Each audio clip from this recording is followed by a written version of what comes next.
Hello coders, welcome back to our C plus plus programming series. आज की video में यार हम बात करने जा रहे हैं क्यू के बारे में। एसटीएल के ऊपर हमने क्यू करके देखा था, इम्प्लीमेंटेशन करके देखी थी, वो आप हमारे पिछले लेक्चर में देख सकते हो एसटीएल बारे में। अभी नेक्स्ट हम समझेंगे कि क्यू आखिर कैसे वर्क करती है और क्या काम होता है, और उसकी इम्प्लीमेंटेशन करके देखेंगे हम क्यू की क्लास और उप्स के जरिए। ठीक है, तो क्यू को पहले समझते हैं कि क्यू होती क्या है। बेसिकली देखो, अब अभी मान के चलो, अब तक हमने किया था स्टैक की इम्प्लीमेंटेशन। अगर आपने नहीं देखी है तो पिछले लेक्चर में जाके देख सकते हो। तो अभी हम क्यू समझ रहे हैं। देखो, क्यू में हम करते हैं पुश भी बोल देते हैं, या फिर आप एनक्यू भी बोल देते हो, इसको एनक्यू भी बोल देते हैं। और एक करते हैं पॉप, ठीक है, पॉप, इसको डीक्यू भी बोल देते हैं।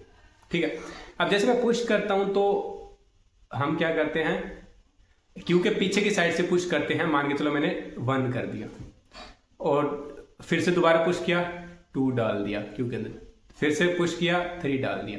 अब जब मैं पॉप करूंगा ना, उस वक्त क्या होगा, जो पहला एलिमेंट है ना वो पॉप आउट होगा, डन, डीक्यू होगा।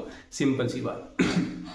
तो अभी क्या होगा कि इसमें एक चीज देखो आप कि हम इंप्लीमेंटेशन करने जाएंगे तब क्या होगा कि एक एरे टाइप तो है ये, हम कुछ एरे काइंड ऑफ लेयर किया। तो हम जब हम ऊप्स का यूज करेंगे तो हमारे पास क्या क्या वेरिएबल्स होंगे। एक तो एरे बनेगी सिंपल ARR, है ना।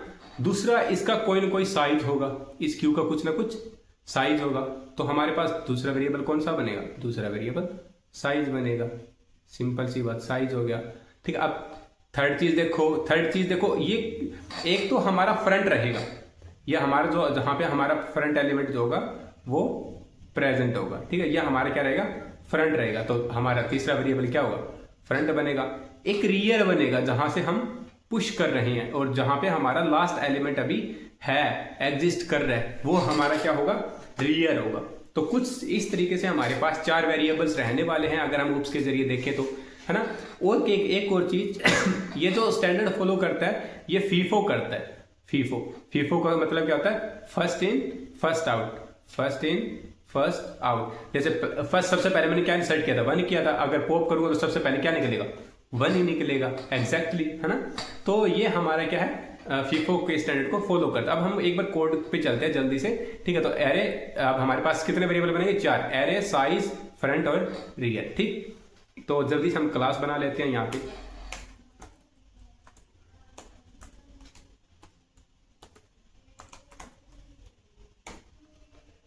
वेरिएबल्स को मैं बाय डिफॉल्ट प्राइवेट ही रख लेता हूँ, और एरे को तो मैं पॉइंटर ही बनाऊंगा, यार। ठीक,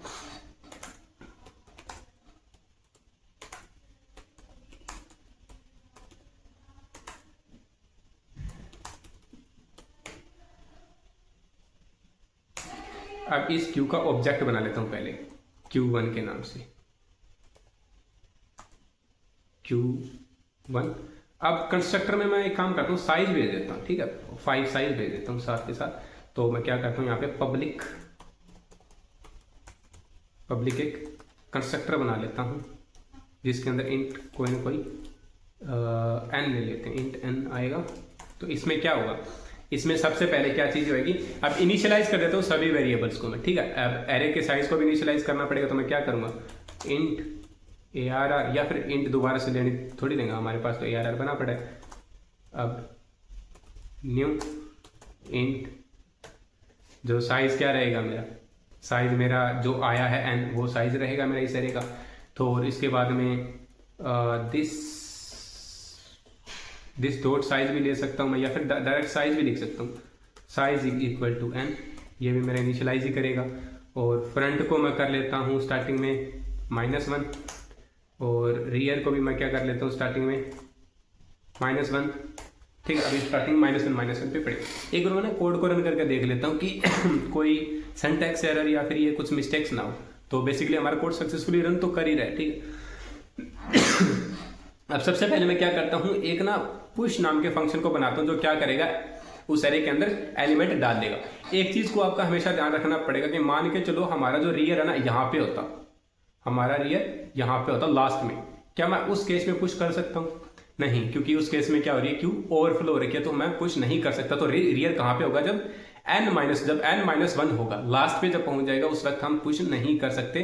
तो पुश का एक बार आप बना लो, वर्ड बना लो, क्योंकि रिटर्न तो हमें कुछ करना ही नहीं है। पुश कुछ इंट एक नंबर आएगा, उसको मैं सबसे पहले क्या चेक करूंगा कि इफ अगर मेरा जो रियर है, जो मेरा रियर है, ठीक है, वो क्या है आपका, अगर रियर मेरा इक्वल्स टू साइज हो चुका है, तो मेरा क्या हो जाएगा, मैं क्या बोलूंगा, मैं बोलूंगा कि भाई क्यू इज ओवरफ्लो, मैं और इसके अंदर एलिमेंट्स नहीं डाल सकता, ऑलरेडी फुल है, ठीक है। एल्स केस में मैं डाल सकता हूँ एलिमेंट्स। एल्स केस में मैं एलिमेंट्स कैसे डालूंगा, जब मान के चलो पहला केस है, तो स्टार्टिंग में आई थिंक इसको मैं 0 ही ले लेता हूँ फ्रंट को, क्योंकि मान के चलो ये -1 पे -1 पे है, ठीक है, हर बार मैं कर नहीं सकता ना, तो एक काम करता हूँ, स्टार्टिंग में इनको 0 लेके चलता हूँ और रियर हमेशा आगे बढ़ता रहेगा। इस केस में तो मैं इनिशियलाइजेशन -0 से 0 कर देता हूँ, ताकि ये पहला इंडेक्स इनको शो करे। तो इस केस में मैं क्या करूंगा, इस केस में करूंगा एरे ऑफ जो रियर है, इसके अंदर मैं क्या कर दूंगा, इसके अंदर मैं मेरा n नंबर डाल दूंगा। जैसे ही n नंबर डाला, मान के चलो मेरा स्टार्टिंग में फ्रंट भी यहीं है और रियर भी यहीं पे था, ठीक है, अब मेरा फ्रंट भी यहीं पे है और रियर भी यहीं पे ही है, तो रियर के अंदर मैंने 1 डाल दिया और रियर को मैं प्लस करके यहाँ पे ले आऊंगा, ठीक है। तो अब मैं क्या करूंगा, रियर को अगले केस में रियर प्लस कर दूंगा, डन। अब रियर मेरा प्लस होके कहाँ पे पहुंच गया, मेरा रियर अब प्लस होके यहाँ पे पहुंच गया, ठीक है। अगली बार फिर से पुश करूंगा तो क्या होगा, रियर के अंदर इस इंडेक्स पे डलेगा, रियर फिर से आगे बढ़ जाएगा, यहाँ पे पहुंच जाएगा, ठीक है। ऐसे प्लस होता रहेगा और रियर में हमारी वैल्यूज जो है वो डलती रहेगी, सिंपल सी बात है, ठीक है। अब एक केस और भी आ सकता है, और भी कोई केस आ सकता है क्या, नहीं, अभी हम पॉप का देख लेते हैं, ठीक है। पॉप को रिमूव करके देखते हैं, मतलब क्यू में से रिमूव करते हैं एलिमेंट को, तो रिमूव का देख लेते हैं। रिमूव के लिए भी वॉइड ही करेंगे हम, रिमूव को भी वॉइड करेंगे। इसमें क्या होगा, अगर मान के चलो कि हमारा जो फ्रंट है ना, वो ऑलरेडी आपका कहाँ पे है, ऑलरेडी हमारा 0 1 पे पड़ा है, ठीक है। इसको हम पॉप कर रहे हैं, ये भी पॉप, मान के चलो पहला ये भी पॉप हो गया, ये भी पॉप हो गया, ये भी पॉप हो गया। इस केस में क्या होगा, जब हमारा रियर और हमारा जो है फ्रंट है, रियर और फ्रंट जब हमारा एक ही स्टेज के ऊपर आ जाएगा, उस वक्त क्या होगा, उस वक्त हमारा ये होगा कि हमारे पास सिर्फ एक ही एलिमेंट बचा है, उसको भी पॉप कर देंगे। उसको पॉप करने के बाद में अगर हमारा जो फ्रंट है वो क्रॉस कर चुका है, अगर वो हमारा पॉप करता है तो क्रॉस कर गया रियर को, तो इसका मतलब क्या है, हमारी क्यू के अंदर कुछ वैल्यू है ही नहीं। अगर वैल्यू नहीं है तो हम किस रियर और फ्रंट में कोई वैल्यू पड़ी ही नहीं है, इसका मतलब क्यू के अंदर कोई वैल्यू नहीं है, तो हम क्या ही पॉप करेंगे, ना, सिंपल सी बात है। जब हमारा पॉप क्या है, इसको उड़ाते टाइम फिर यहाँ पे आ गया, इसको उड़ा के फ्रंट मेरा यहाँ पे आ गया, इसको भी उड़ा दिया फ्रंट ने, तो फ्रंट मेरा यहाँ पे आ गया। जैसे ही फ्रंट ने रियर को क्रॉस किया, इसका मतलब क्यू जो एम्प्टी हो चुकी है, उस केस में मैं क्या करूंगा, फ्रंट को भी यहाँ ले आऊंगा और रियर को भी यहीं ले आऊंगा, ठीक है। ये काम करूंगा मैं। तो पॉप करते टाइम मैं सबसे पहले चेक करूंगा क्या मेरा, इफ अगर मेरा जो रियर है,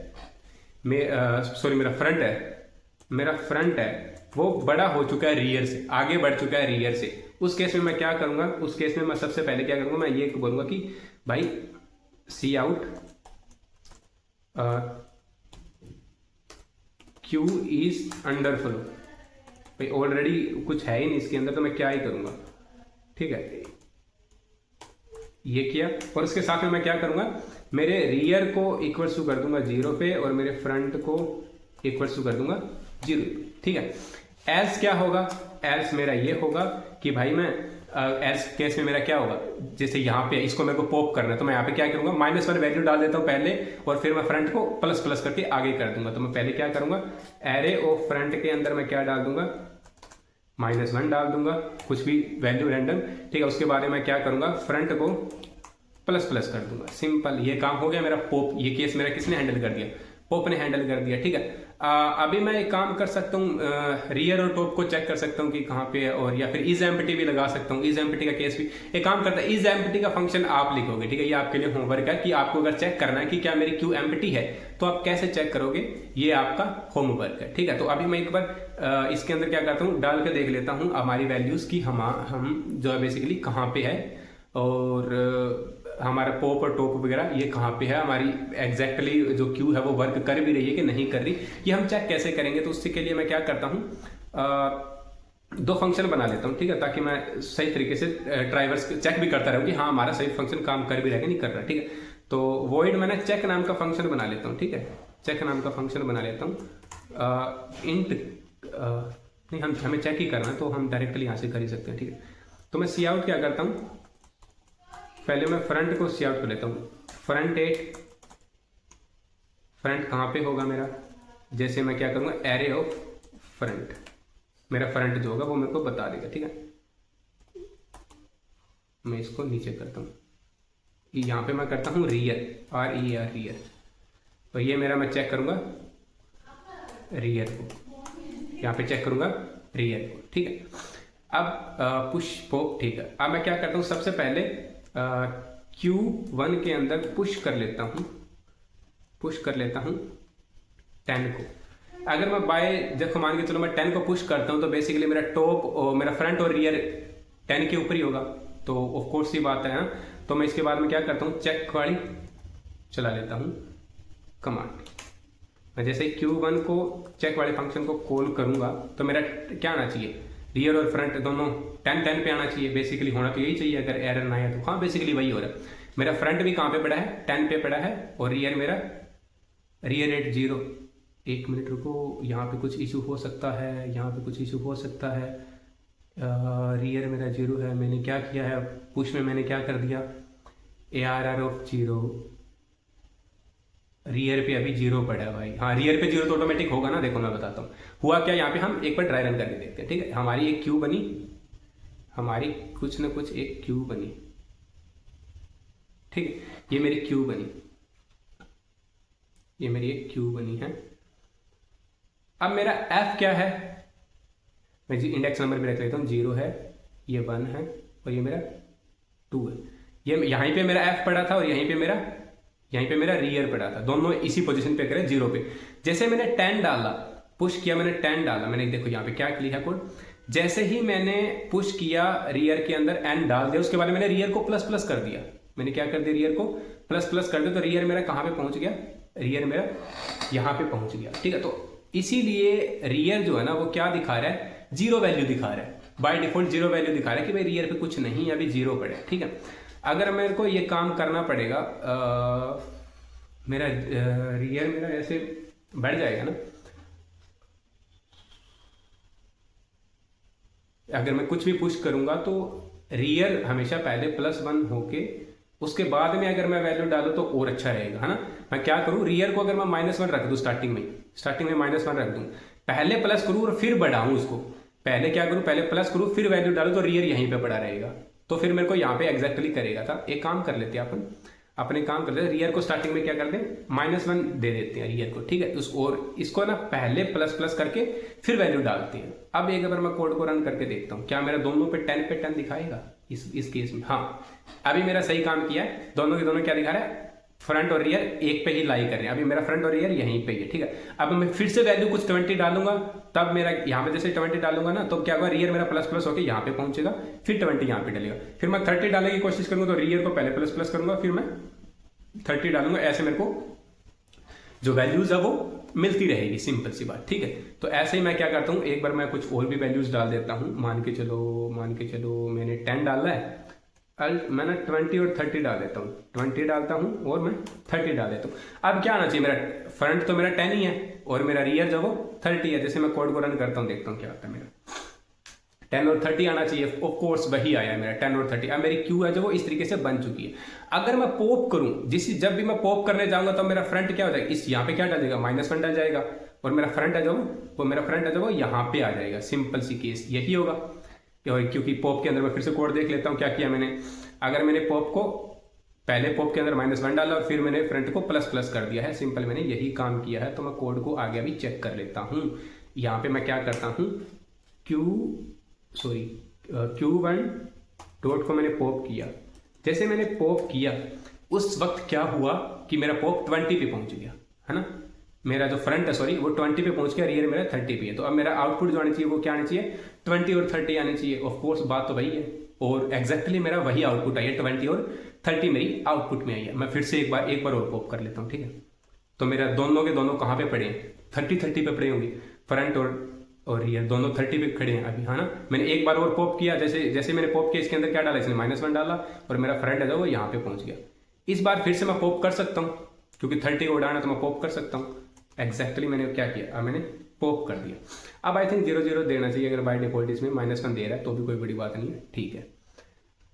मैं क्या करता हूँ, जैसे ये फ्रंट ये काम करता है ना तो इसको मैं -1 कर देता हूँ, सॉरी इसको नहीं, इसको तो फ्रंट को तो ये रखता हूँ, इसको -1 कर देता हूँ, ठीक है, क्योंकि हम बार में प्लस कर रहे हैं। एक बार और पॉप करते हैं, ठीक है। इस बार क्या एम्प्टी हो चुकी है हमारी क्यू। इस बार मैं पॉप करूंगा तो अंडरफ्लो आना चाहिए बेसिकली। ये देखो क्यू इज अंडरफ्लो, क्यू में क्या आ गया, अंडरफ्लो हो गया कि क्यू के अंदर कोई एलिमेंट ही नहीं है, तो भाई आप क्या कर सकते हो, आप पॉप कर ही नहीं सकते, सिंपल सी बात ही है, ठीक है। तो अभी इसी के हमारे कोड के जरिए हमारी जो इम्प्लीमेंटेशन है क्योंकि वो कंप्लीट होती है। अभी हम क्या करेंगे, आपको इस एम्प्टी का फंक्शन आपको बनाना है, वो आपका होमवर्क है। तो इसी के साथ आज की लेक्चर में हम लेते हैं विदा। अब मिलेंगे हम किसी नेक्स्ट लेक्चर में नए टॉपिक के साथ। तब तक के लिए thank you so much for watching and see you in the next video.